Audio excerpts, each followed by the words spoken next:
Bueno, recuerden que esto queda grabado y ustedes lo pueden ver posteriormente. Entonces, vamos a hablar de la prescripción y de la relación médico-paciente en esta segunda parte. En la consulta médica, en la consulta médica debe existir una comunicación fluida entre el médico y el paciente. ¿Por qué? Porque es ahí en esa comunicación, cuando yo voy al médico, hablo con él, le comento mis inquietudes, es ahí cuando yo puedo contarle al médico no solamente de qué estoy enfermo, sino qué expectativas tengo. Recuerden que nosotros hablamos de salud como también calidad de vida. Entonces, cuando yo voy al médico, pues llevo una cantidad de expectativas y esas expectativas lo que buscan es bienestar. Nadie que tenga una enfermedad como el cáncer puede, digamos, tener una expectativa diferente a la que posiblemente el curso de la enfermedad lo lleve. Pero no solamente es el curso de la enfermedad, es el curso en sí de la vida la que hace que eso ocurra. Entonces, el paciente tiene que entender que en ese momento de contacto con el médico, pues debe haber una comunicación muy fluida.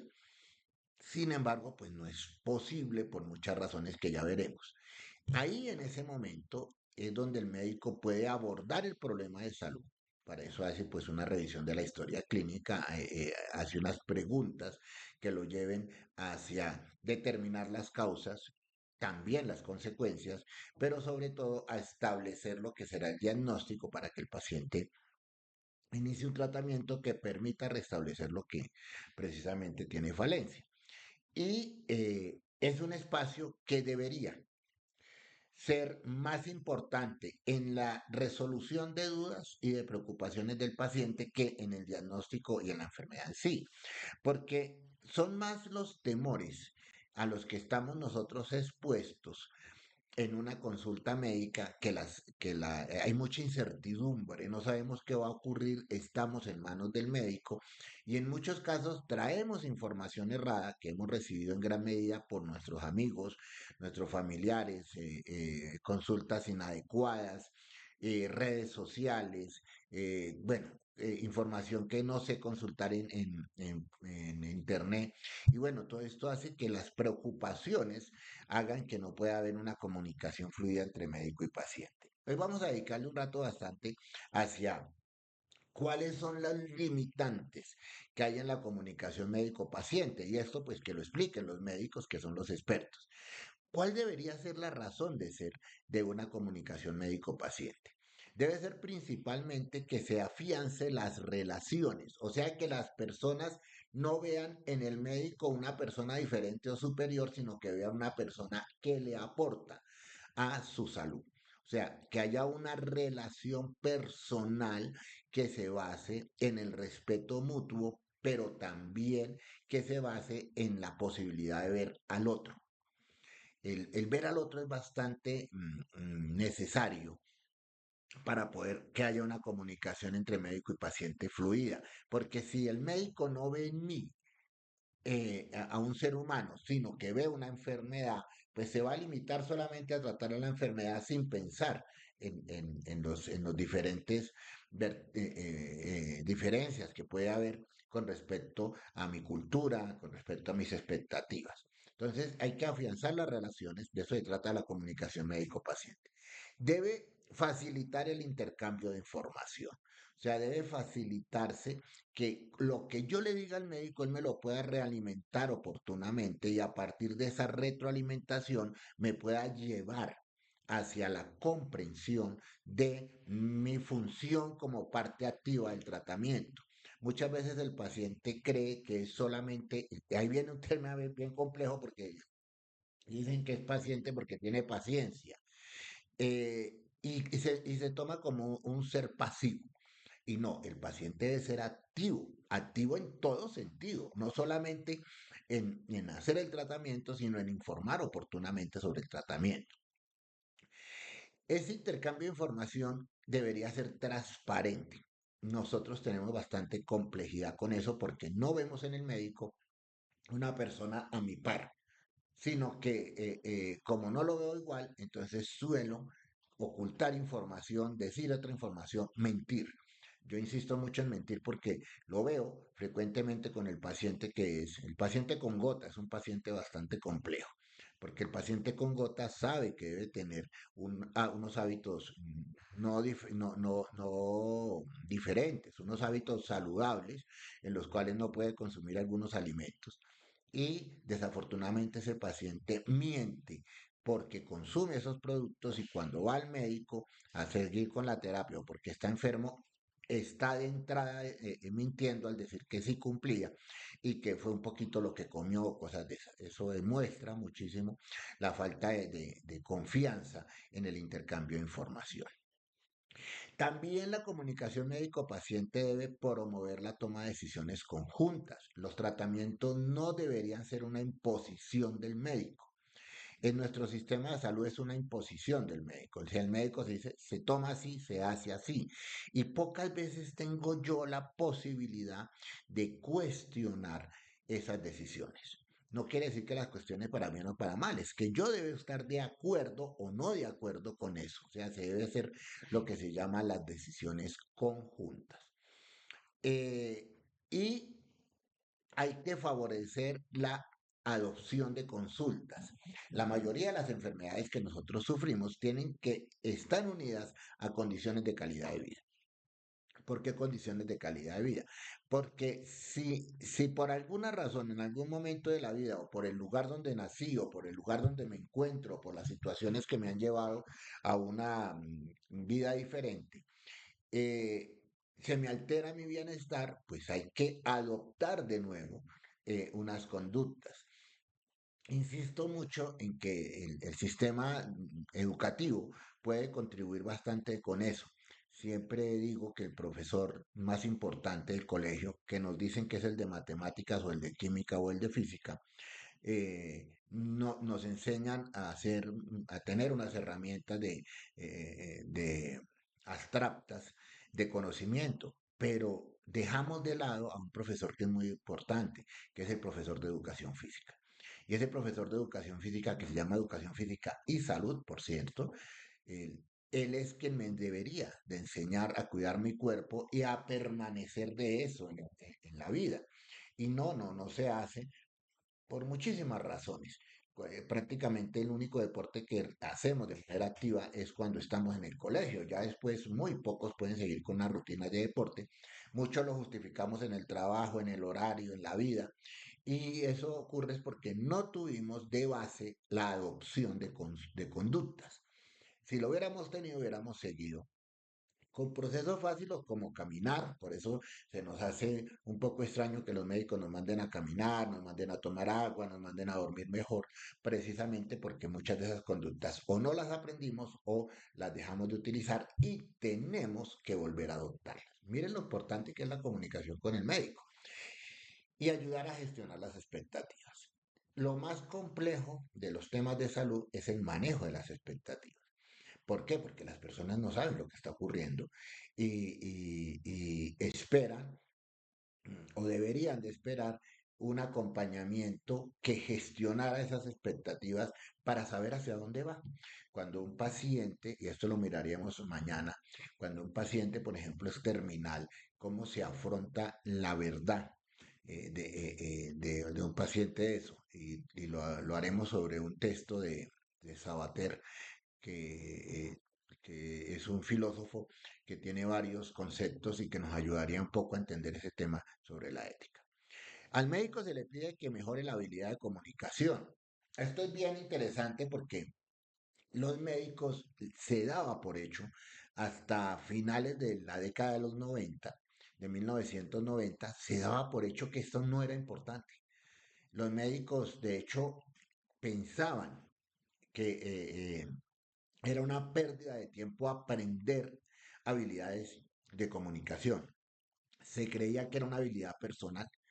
Fue hasta los años 2000 donde las universidades comenzaron a colocar como una materia, desafortunadamente no sigue siendo obligatoria, una materia las habilidades de comunicación. En la farmacia tampoco las tenemos, no las hemos aprendido a manejar porque siempre nos han intentado decir que es que las habilidades de comunicación son para vender. Y no es eso, las habilidades de comunicación en la farmacia no son para vender, porque nosotros no somos vendedores, nosotros somos dispensadores. Y si somos dispensadores, nuestras habilidades de comunicación va en estos, precisamente en esos temas, afianzar relaciones, intercambiar información confiable, promover el apoyo a las decisiones que tuvieron con el médico, favorecer la adopción de conductas y ayudar a gestionar las expectativas.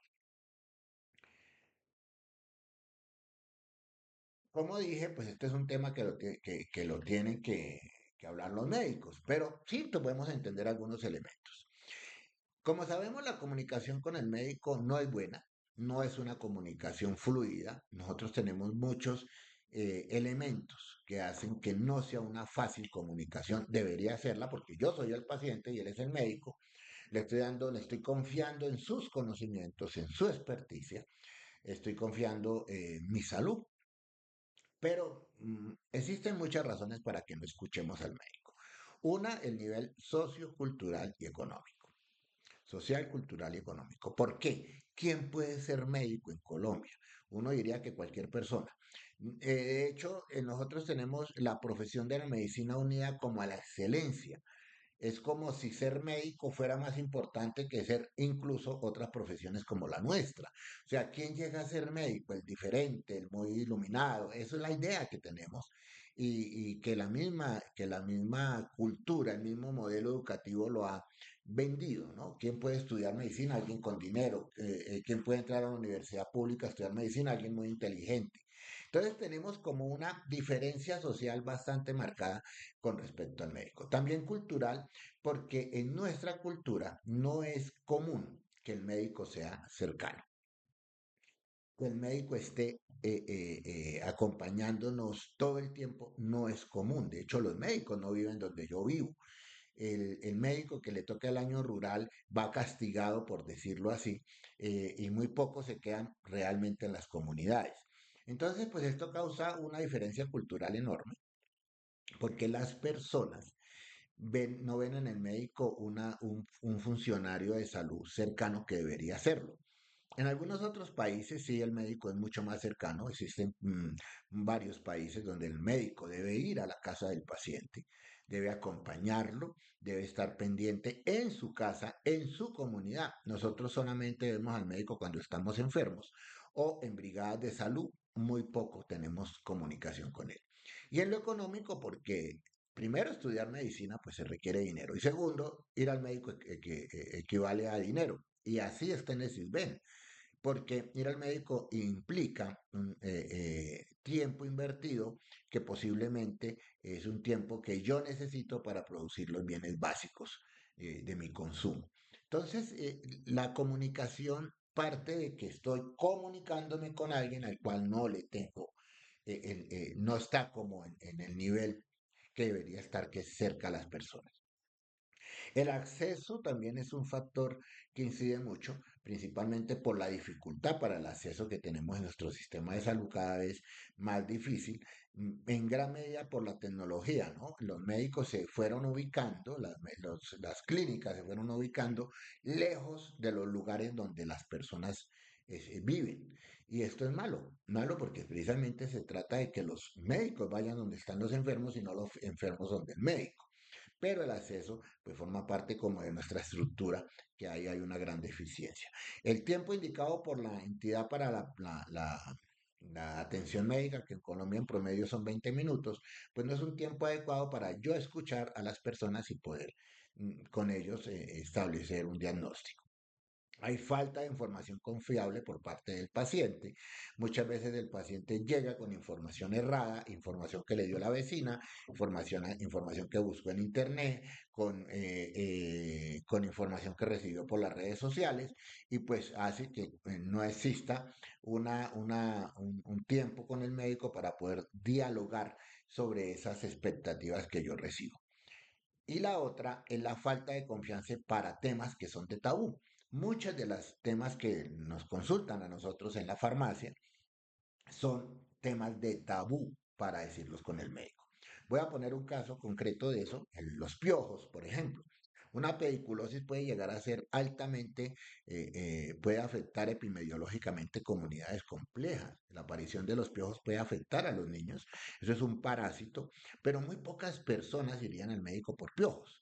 Entonces, aquí tenemos un problema y es la falta de confianza para un tema que es tabú. Otros temas más complejos como el aborto, el VIH. Bueno, son temas muy, muy difíciles de manejar. Otro como por ejemplo el Alzheimer, que el médico, aunque hoy día lo intenta, la comunidad la que no acepta esa condición, el médico, la persona lleva al paciente con Alzheimer y el médico o el familiar se centra en el paciente cuando hay que centrarse en el cuidador, que es la persona que más está expuesta a lo que pueda pasar precisamente con el paciente.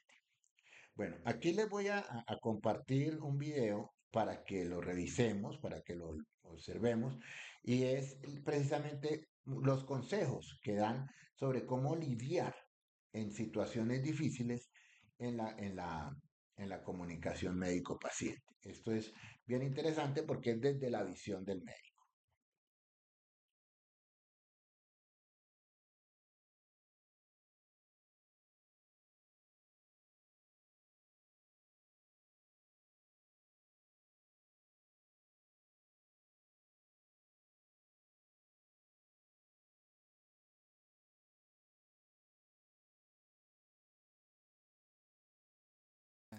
Actividad.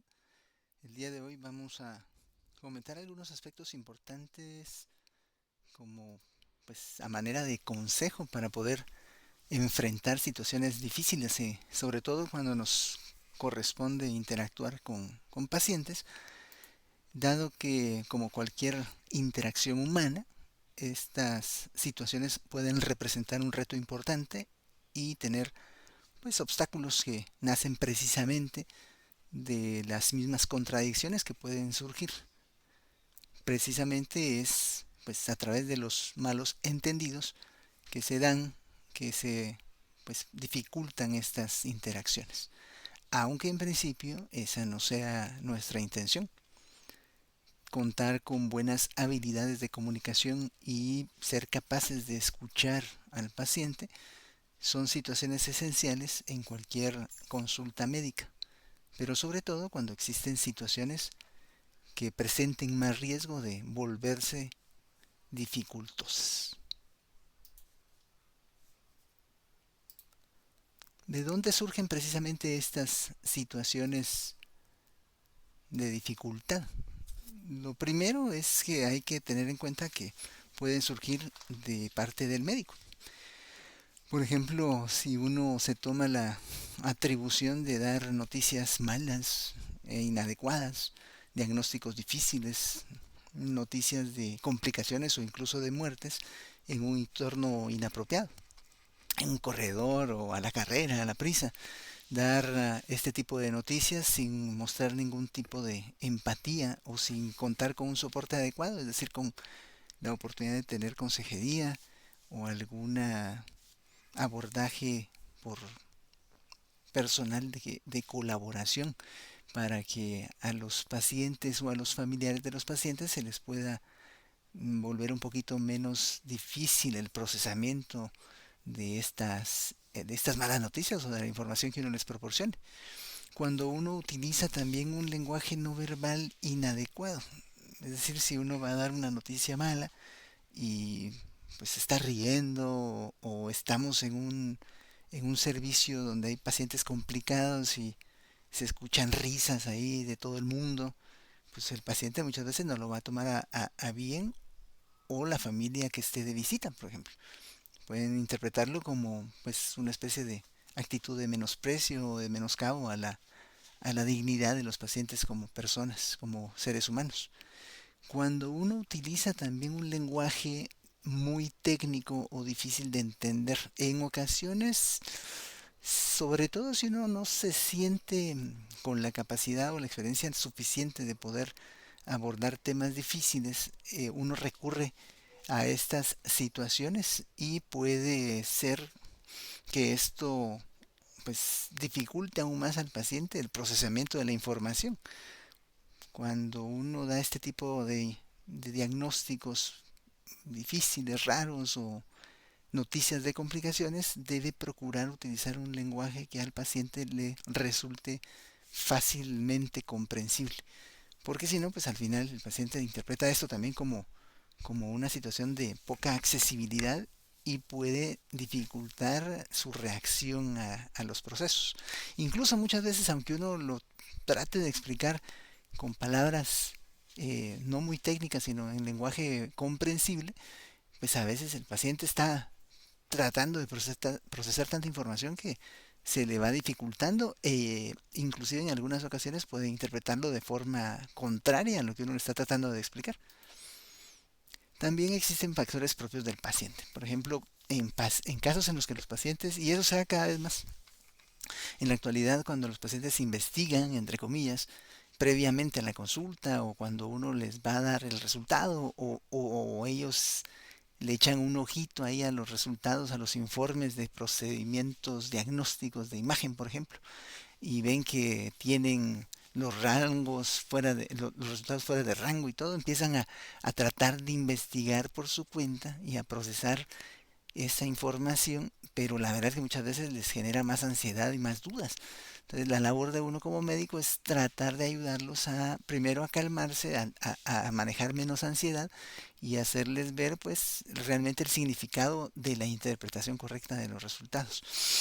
Otra situación que puede darse es cuando los pacientes no se sienten escuchados. Es decir, cuando están notando que están pues interactuando con el médico y el médico está viendo el celular o está viendo una pantalla de computación, está llenando expedientes, o sea, pareciera no estarle prestando la atención del caso. En estos momentos el paciente tiende a frustrarse. Incluso esa inadecuada comunicación puede surgir como un factor que al final haga que los pacientes amenacen inclusive con tomar acciones legales o con llevar la información del caso a los medios de interacción social, ¿no? O sea, publicar ahí que no se le trató bien, que no se le dio la atención adecuada, incluso pues se graban conversaciones o videos y las están subiendo ahí a los medios de comunicación y obviamente esto pues aparte de dificultar la interacción, puede realmente comprometer muchas veces la acción médica como tal. También en ocasiones los pacientes se niegan a aceptar los diagnósticos médicos que se les proveen o los resultados de laboratorio. Esto es bastante común. De hecho, un motivo frecuente de consulta en la clínica es cuando el paciente se niega a aceptar, por ejemplo, que es diabético o que tenga un proceso maligno, alguna situación de tipo muy severo que implique situaciones graves para los pacientes siempre van a estar con esa situación de no desear aceptar el diagnóstico y buscar una segunda opinión. De hecho, los pacientes tienen derecho a eso. O sea, y hay que ser claros también con los pacientes cuando uno les da la información de que están en toda la disposición, en todo el derecho de poder consultar una segunda, tercera opinión para tomar una decisión más informada relacionada con su salud. Eh, Cuando los pacientes tienen alguna molestia, algún síntoma que les están afectando, pero no han llegado a tener un diagnóstico correcto o por lo menos satisfactorio, y eso dificulta la atención de los síntomas mismos. Entonces, muchas veces incluso aunque el paciente tenga situaciones difíciles de tratar o que no se van a resolver de forma inmediata, ya solo con el hecho de saber o tener conocimiento de qué le está afectando, puede empezarle a ayudar a procesar esa información y a ir buscando pues las formas de mejorar. Un caso frecuente también en las consultas, sobre todo en condiciones crónicas, es cuando los pacientes no siguen los consejos del médico, pero aún así siguen atendiendo a la consulta, o sea, siguen asistiendo, ¿eh? Con la, no sé, la intención de ver si de repente solo por llegar a la consulta médica van a mejorar de estas situaciones, pero no se esfuerzan en seguir los consejos del médico. Esto también representa un proceso de dificultad por parte del paciente. Y cuando los aspectos en la cita se enfocan más en los aspectos malos que en lo que hay que hacer para mejorar. Cuando los pacientes dicen, mire doctor, pero ¿por qué me salió eso en rojo? ¿Por qué me salió eso marcado en asterisco? ¿Qué pasa con esto? Y empiezan a cuestionar, digamos, situaciones que realmente muchas veces ni siquiera valen la pena pues ponerle demasiada atención, pero creen que por eso están experimentando los problemas que tienen y no hacen realmente lo necesario para mejorar sus condiciones. ¿Qué podemos hacer para prevenir y resolver este tipo de dificultades en la interacción? El contexto de donde se está realizando la atención del paciente es importante. O sea, y aquí influyen de nuevo tres grandes áreas. Los aspectos del propio sistema, o sea, de dónde se está efectuando esa interacción. Cuando tenemos clínicas sobresaturadas, cuando tenemos un servicio de salud con demasiada demanda, cuando encima hay falta o escasez de recursos, cuando se tienen largas listas de esperas, citas canceladas, todo eso va generando en el paciente e incluso también en el médico, pues cierta sensación de, de inquietud, o sea, de predisposición al conflicto. Cuando además hay falta de tiempo, o sea, por la misma sobresaturación de las consultas, eso puede generar que, pues, por un lado el médico esté como atendiendo a la prisa y por otra parte que el paciente sienta que no se le está dando la atención debida. El paciente y el médico van a tener también situaciones que los pueden afectar directamente. Los médicos como tal, pues si tienen una personalidad muy perfeccionista, muy ansiosa, o si tienden a la depresión, van a expresar también eso durante una consulta o en muchas ocasiones, sobre todo por la sobrecarga de trabajo. Cuando no se le escucha de forma correcta al paciente, si tiene malas capacidades de comunicación, esto es algo que uno pues muchas veces no tiene en primera instancia, pero que puede ir mejorando. Hay formas, hay métodos para poderlo lograr. Cuando el paciente no, cuando el médico no siente satisfacción en su trabajo, o sea, no siente que está siendo bien remunerado, cuando se siente sobresaturado, cuando hay largos horarios de trabajo, los turnos, que encima alteran crónicamente la capacidad de tener un buen descanso, un buen sueño, encima los problemas personales que pues el médico pueda tener, las enfermedades también, la gente muchas veces no cree que uno se enferma o que uno tiene que comer o que uno tiene que dormir, ¿no? O sea, o que uno tiene familia. Y eso pues a uno lo hace sentir en ocasiones como menospreciado también. O cuando uno no tiene la capacidad de tener empatía con los pacientes. Con los pacientes en sí también pues van a haber factores de personalidad, de sus mismos aspectos emocionales, de los problemas adicionales que puedan tener. Esto, las barreras del lenguaje. En nuestro medio se da con cierta frecuencia que pues pacientes que se les dificulta hablar español, si el médico no tiene la capacidad de contar con un traductor, un mediador, a veces pues el paciente no se puede expresar o hacer entender y el médico tampoco puede transmitir su mensaje de forma correcta. Entonces, cuando sea posible hay que tratar de contar con una intérprete que pueda mediar en la relación y facilitar un poquito el proceso. Y también las expectativas que los pacientes tengan son importantes en cuanto a lo que resulte como evento final en una cita médica, en una consulta. Si el paciente llega pues con la expectativa de que el médico tiene un alto perfil o realmente va a ser como la tabla de salvación para sus situaciones y ve eso pues retribuido en el consejo, en la evaluación que el médico le dio, pues se va a sentir bien. Pero si el médico lo atendió a la carrera y no le logró resolver sus dudas y salen con más preguntas que respuestas de una cita médica, pues obviamente el paciente no se va a sentir bien. ¿Cuáles son esos efectos potenciales entonces de haber tenido dificultades en la interacción? El paciente se puede sentir ansioso, más preocupado, frustrado, obviamente insatisfecho y también va a empezar a tener pues una mayor pérdida de la confianza en el médico que lo atendió, en el que lo refirió, en los médicos que lo puedan atender posteriormente, es decir, pérdida de confianza en el sistema de salud en general. Cuando el médico se ve afectado por interacciones dificultosas, se puede sentir estresado, ansioso. Muchas veces pasa que uno está ya en su casa pues tratando de descansar o dormir y empieza a darle vuelta a la interacción que tuvo o que no logró llegar a un diagnóstico, que el paciente se fue enojado, se siente pues uno también con cierta situación de ir buscando formas de evitar tener nuevamente interacciones con este tipo de pacientes. Entonces al médico también se le ve afectado en ese sentido. Y para el sistema, obviamente, el tener malas cualidades de interacción entre el médico y el paciente va a hacer que pues se sobrecargue con citas con otros médicos, con un mal uso de los recursos, se tiende a abusar muchas veces de los recursos porque pues el médico accede a hacerle un montón de cosas al paciente que muchas veces ni siquiera están indicadas, con tal de, por así decirlo, quitárselo de encima. Y generalmente también esto va a repercutir en un incremento importante en las consultas a la emergencia porque los pacientes van a estar mal controlados.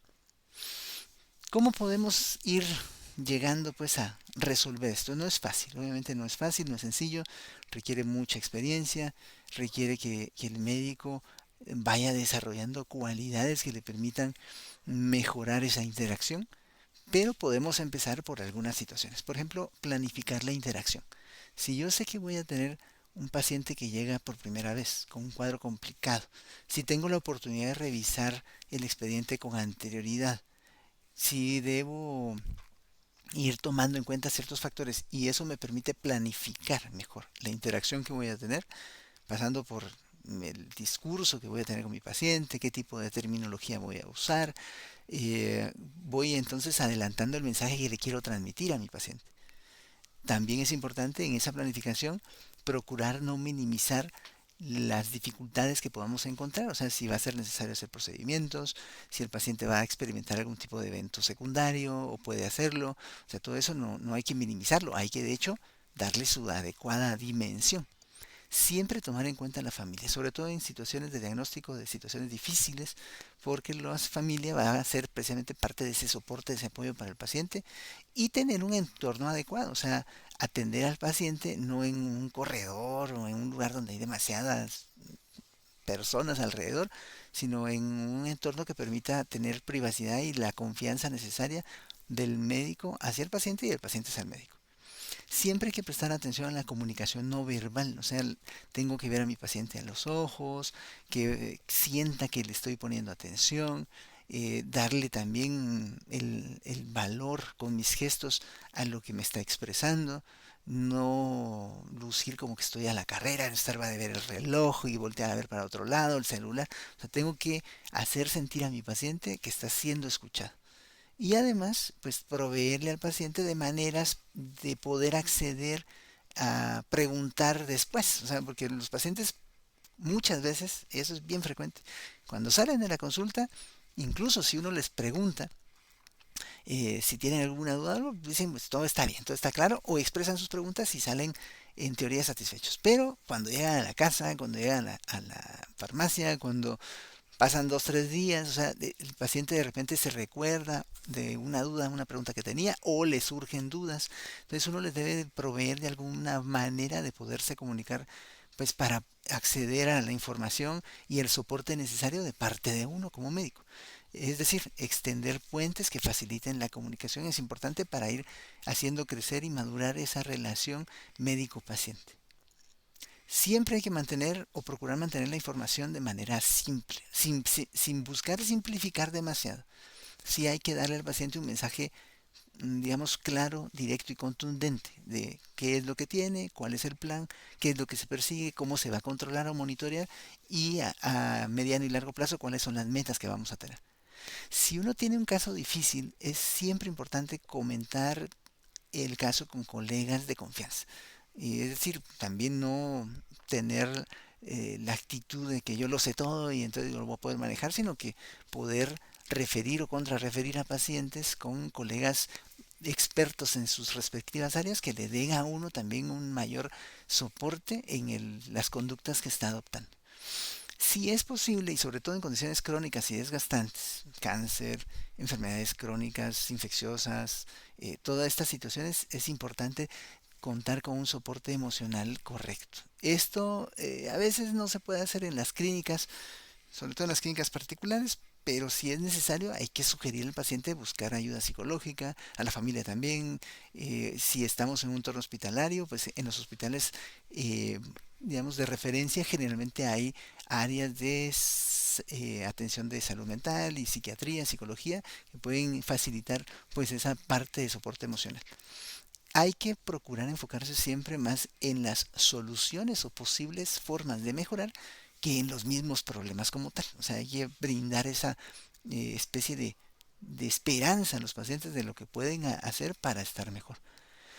Cuando uno termina la interacción, siempre es importante preguntarle al paciente cómo se siente. O sea, si tiene dudas aún con lo que uno explicó, preguntarle de forma direccionada y que le pueda repetir a uno qué entendió de lo que platicaron, si tiene claro cuál es el plan a seguir, para estar más seguro de que el paciente pues va también con una información clara y precisa a casa a tomar acción y tomarse un tiempo después para reflexionar. Siempre es importante uno tener un espacio, unos 5 o 10 minutos para poder pensar el qué hizo, qué dijo, cómo lo dijo, si cree que el paciente entendió o no, cómo va a poder interactuar después, cuándo lo quiere volver a ver. O sea, todo eso es importante para que el médico también sienta que su trabajo es productivo y establecer un medio de monitoreo de sus acciones.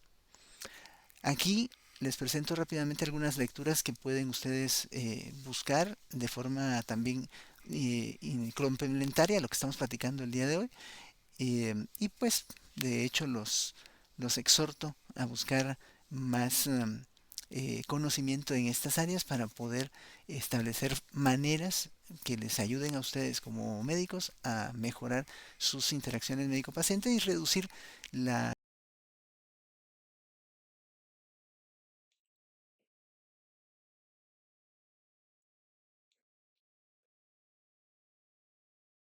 Entender la relación médico-paciente hace que nosotros podamos reforzar esa comunicación o esa no falta de comunicación desde la dispensación. Hay que recordar siempre que esto es un acuerdo que está entre el paciente y el médico y nosotros debemos respetar ese acuerdo, porque nuestra función está en dispensar, no en cuestionar la decisión médica y si hay alguna duda, eso lo miraremos mañana, pues debemos consultar con el médico para poder disiparla y poder garantizar la seguridad del paciente. ¿Qué podemos hacer desde la farmacia? Desde la farmacia podemos hacer muchas cosas que van a reforzar la comunicación entre el médico y el paciente. Lo primero es hacer caer en cuenta al paciente, de que el médico es el responsable del diagnóstico y el tratamiento. O sea, no es algo que nosotros podamos interferir, no debemos interferir. Nosotros no somos médicos, somos farmacéuticos y nuestra función está centrada en el paciente para acompañar el tratamiento. No debemos nunca generar dudas en el paciente sobre los conocimientos o la capacidad del médico. Entonces debemos reforzar esa comunicación, siempre decirle al paciente, usted debe confiar en su médico porque ese fue el acuerdo que usted tácitamente hizo. Ahora bien, si el paciente ha omitido información, que ya vimos, se puede omitir, y que consideramos oportuna, debemos indicarle al paciente cómo decírselo en la próxima consulta. Hay que, digamos, de alguna manera preparar al paciente para que pueda informarle de la mejor manera al médico y éste pueda, pues, dar la información oportuna y veraz para tomar una decisión en un tratamiento. Si detectamos que existe algún posible error en la prescripción médica, dice la norma que debemos abstenernos de dispensar y consultar con el médico para que nos explique sobre su decisión o en caso contrario pueda corregir lo que corresponda. Bueno, ya vamos enfocando las buenas prácticas de dispensación desde lo macro, comenzando por la salud, ya nos enfocamos en la comunicación médico-paciente, en la cual, por cierto, desconocemos mucho. Nosotros somos parte del equipo de salud hace muy poco, hasta el 2018, que nos obligan a tener recurso humano idóneo, y esa demora en haber ingresado al equipo de salud, pues hace que todavía tengamos muchísimas falencias en la relación que existe dentro de todo el protocolo y de los procesos de salud. Hoy aprendimos cómo esa comunicación médico-paciente debería ser muy importante, pero también entendimos cómo el médico en muchas ocasiones no tiene una excelente comunicación con el paciente. Muchos de esos errores terminan en la farmacia, terminan preguntándonos en farmacia y nosotros estamos precisamente para orientar a las personas y explicarles, educarlos sobre cómo debemos organizar. Los invito a que hagan ejercicios de sensibilización con las personas. La resolución 1403 del año 2007 habla de que tenemos que tener actividades de promoción y prevención. Y una de las actividades de promoción y prevención es precisamente el reforzar los tratamientos, el apoyo a la terapia. Entonces los invito a que ustedes en su equipo de trabajo reflexionen sobre esto. Pregúntenle a las personas cómo le fue en la consulta con el médico. Vayan obteniendo información que les permita reflexionar en equipo sobre estos temas para poder buscar soluciones que le aporten precisamente a este tipo de problemáticas. Siempre en equipo, porque la farmacia es sobre todo comunidad y pues la comunidad comienza por el trabajo en equipo. Bien, bueno, voy a dejarlos con la evaluación que sigue, con el otro quiz, eh, para poder, pues, certificarlos una vez finalice el curso. Voy a revisar rápidamente aquí antes, voy a suspender la grabación para que quede disponible.